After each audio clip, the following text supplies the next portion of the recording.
This video is going to be a film study look at Odafe Oweh's play in the Ravens' Week 2 loss to the Raiders. I think he's playing at an extremely high level.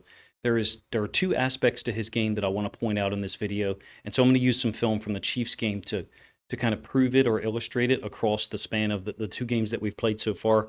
It's difficult to find positives at this point for Ravens fans, but I don't see how you can watch film of Odafe Oweh and David Ojabo and Kyle Van Noy, for that matter, and not be encouraged about what we have out there, regardless of what our thoughts were coming into the 2024 season at the outside linebacker position. Those guys are playing extremely well. They're playing downhill. In the case of Oweh, the explosiveness, the athleticism, obvious, it was always there. The size and the length, those are prerequisites to that position in many cases, and Odafe Oweh has those. He's always had them. But two things that I think he has now, he's very under control. He did miss the tackle against Patrick Mahomes in week 1. That was a big play. It ended up being a 23-yard completion to Travis Kelce. But the thing that it stands out the most is he almost seems impervious to contact.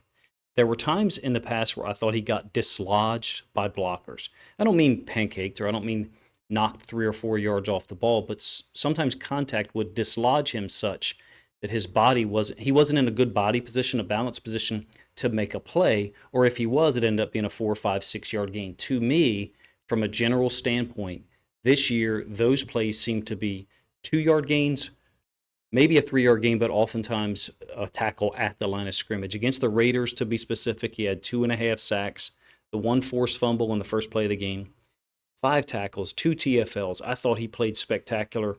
I want to show you what I think is perhaps his most impressive play so far this year, and I'll give you both angles to do it. Oweh is located down here into the boundary, the bottom side of the screen. This is obviously against the Chiefs in week 1. It's going to be a run concept into the boundary. So Pacheco is crossing the quarterback's face, getting the ball. It goes down as a 0 yard gain. I thought it was a TFL. But what I love about this, and this is my overall point, the thing that I think is most notable, is he's going to contact the tight end first. There's no vertical or horizontal displacement at all. Then he contacts the first puller with a strike, a two-handed strike on the inside, jarring, basically lifting this lineman up. So that's the second guy he's contacted already, and then able to make the tackle as the other lineman, the center, I think, Creed Humphrey, pulls to the outside. We'll give the end zone angle of this. I do have 5 plays loaded up here from the Chiefs game because I want to present the picture that I think is complete, and the speed at which he is landing strikes on different players that really stands out to me. Pacheco is a difficult guy to tackle. Oweh does it after striking the tight end, who I think is designed to combo up to the next level. So I'm not saying that he discarded him. Gray is intentionally working up to the second level. Humphrey is supposed to come be the second guy that makes contact with Oweh. So that's the design of the play. The point is the design of the play into the boundary with their best running back, who unfortunately for the Chiefs, Pacheco is going to be out for a while.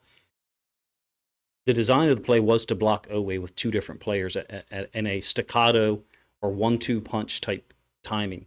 And Oweh handled that, made the tackle for loss. This is the 4th quarter, by the way, after he had played a bunch of snaps. Moving back in time a little bit, first quarter, we'll let some of these plays flow through a little faster. We're trying to get to the Raiders film, but I think he's playing extremely well right now. It's almost absurd, if you ask me, that the different places he's made plays. Into the boundary on run concepts, sacks against the left tackle for for the Raiders, that is, and his rushes against the left tackle from the Chiefs, again, doesn't seem fazed at all by contact with these guys who are oftentimes bigger, bulkier, just way more, number one. Number two, may have the arm length to kind of combat what he has from a physical, a gifts standpoint. A late rush, and I thought he was close to getting to potential, I don't know if I want to say late hits, but the rules are such that you got to be within 1 step. You can see he hesitated for a moment, thinking that maybe he was going to get touched by that receiver, or maybe you were going to get mesh, so he was going to try to jam him up. And then still off of that, he's able to get to the quarterback after the ball is out. It's possible they could call a late hit there. It ended up not being called. But I have seen that multiple times this year for many teams not be called. This is the missed tackle that we all gave so much attention to, and I'm fine with that, and that's why I put it in this video to include it, to give a complete picture. But outside of this, you're looking at a guy who is exploding in terms of overall production. I think he's got 9 tackles, 7 solos, multiple tackles for losses, the 2.5 sacks so far this year. I think he's in line to have a great season. He's off our left-hand side of the screen. Again, another hit on the quarterback along with Matabike, and perhaps a little bit late. Did you see coming what we got to see last week or last Sunday against the Raiders? I can't say that I did.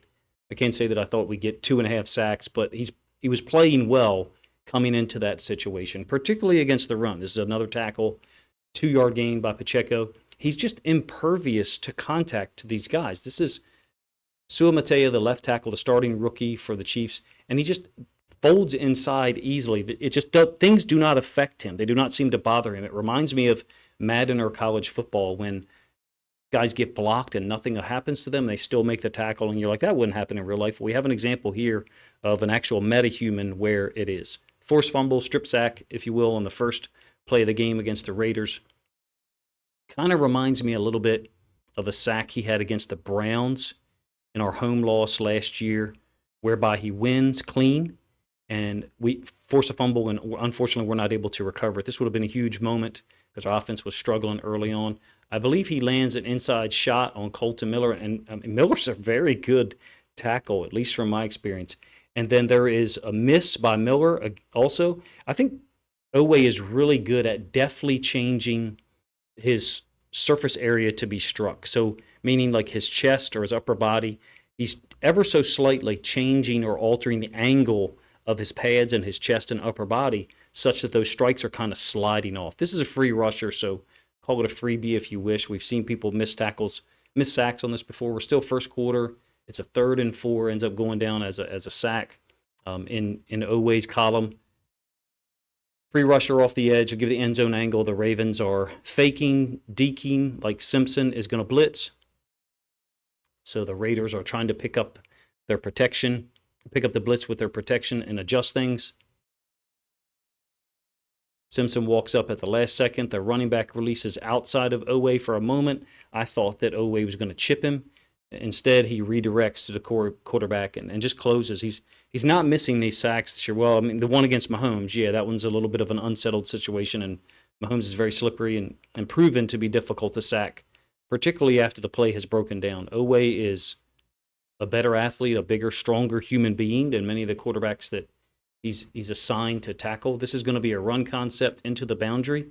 And first of all, I think you've got a good job by Matabike here in terms of setting the guard. But Oweh makes his tackle by himself. Now, Matabike has expanded some with the guard such that there is a smaller lane, a constricted space for the running back, White, to move into. But there's no one else to help here. You're not looking at a situation where he should bounce it by any means. But Oweh is able to reset the line of scrimmage. The line of scrimmage is the 35. And here is Oweh in the right tackle. And then fold back underneath and actually make the play himself. It goes down as a 3-yard gain. You don't necessarily get as great appreciation of it from the end zone angle. That's why I led with the all-22, because you don't really get the idea of how far back he set the tackle, reset the line of scrimmage, that is, such that he can then fold back underneath and make the tackle by himself. I think we're looking at a guy who's playing the best football that we've seen for him in Baltimore. From a activity standpoint, speed and explosiveness, very similar to what we saw week 1 last year against the Texans, in my opinion, where he was just flying around the field. Unfortunately, suffered an injury early or a couple of weeks later, and then we all know that Kyle Van Noy and Jadeveon Clown ended up playing a lot and playing great. I think Odafe Oweh has the potential, based on what I'm seeing from the film and through 2 weeks, to give us exactly what Clowney and Kyle Van Noy did last year. Resetting the tackle back here. Look at the strike. He has upended this tackle. He's into the tackle's chest. The line of scrimmage is the 33, and they're at the line of scrimmage. The tackle's actually 1 yard behind. Oweh is able to discard the right tackle and then fold the running back up. There's multiple guys involved. This is second quarter, by the way. It's a 1st and 10. Same play from the end zone angle. Tight end's going to step out to Kyle Hamilton, the nickel. Right tackle stepping to Oweh. Watch the pad level change on 77, how disrupted his posture is. And then again, Oweh, who seems to be a little bit tilted forward now, immediately able to redirect and look. I think David Ojabo is playing really well Also, some of the sack or splash plays haven't been there. He did get a sack in week 1 against Mahomes. I think Oweh and Ojabo look fantastic. Ojabo maybe a little bit less in terms of a snap count, but Kyle Van Noy had it rolling against the Raiders the other day, and so did Odafe Oweh. Great play holding him to a 0-yard gain. Actually, Ojabo doesn't get credit for the tackle there. I think it's Roquan, but Ojabo clearly in on the play. Oweh and Ojabo again. Oweh up top, Ojabo down bottom. I think this is a split sack with Pierce operating against the left tackle. Miller one more time. It's an inside move, and then things seem to be strung together more smoothly, more cleanly, if you will. So there's a strike here by Oweh. And even at 6'5", he's playing at a nice pad level because he's often upending guys. He's often lifting them up a little bit. And then the secondary move works better because the guy's a little bit on his toes. It's a rip from the outside hand underneath. Oweh and Pierce able to finish it off. I think I'll give you the end zone angle of this one. We're into the fourth quarter now where the Raiders are in pure pass mode, which was successful for them. I mean, they scored, I think, 20 points in the second half of a game where our defense was totally in control. So we've got some things to look at, I think, defensively, and maybe fix is the word. It's a great move by Oweh. You can see he's already dipping to the inside. Outside arm rip underneath. Able to work past Miller, finish off the play. Miller tried to keep fighting when he had lost. But in this case, Oweh is able to convert. Just having a brilliant season, if you ask me, so far. Again, this is my favorite play of his from so far in this season because of how many players he contacted, the scheme, the boundary side run schemes. Even in my previews talking about the Ravens-Chiefs game, I identified that I thought it's one of the foundational elements of their game. Putting him into the boundary at times, whether he's dealing with the tight end, whether he's dealing with pulling linemen, the way that Oweh is taking on blockers right now, the way he is playing aggressively downhill, if you will, particularly against the pass, I don't want to say it looks different. It looks like the best of Oweh when we have seen the best of him, drastically different from when we got him, I think, in 2021 as a rookie. Of course, he did have 2 big plays against the Chiefs as a rookie in our home win, in his rookie year, in a home win over Kansas City early in the season as a rookie. But we have not seen, I don't think, this complete a game from him against the run, against the pass yet.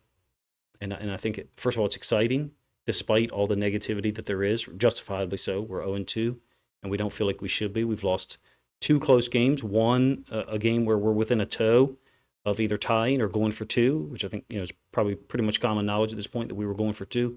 And then last week, blowing a 10-point lead in the fourth quarter against a Raiders team that is not complete offensively. You have to give them credit for the way that they played.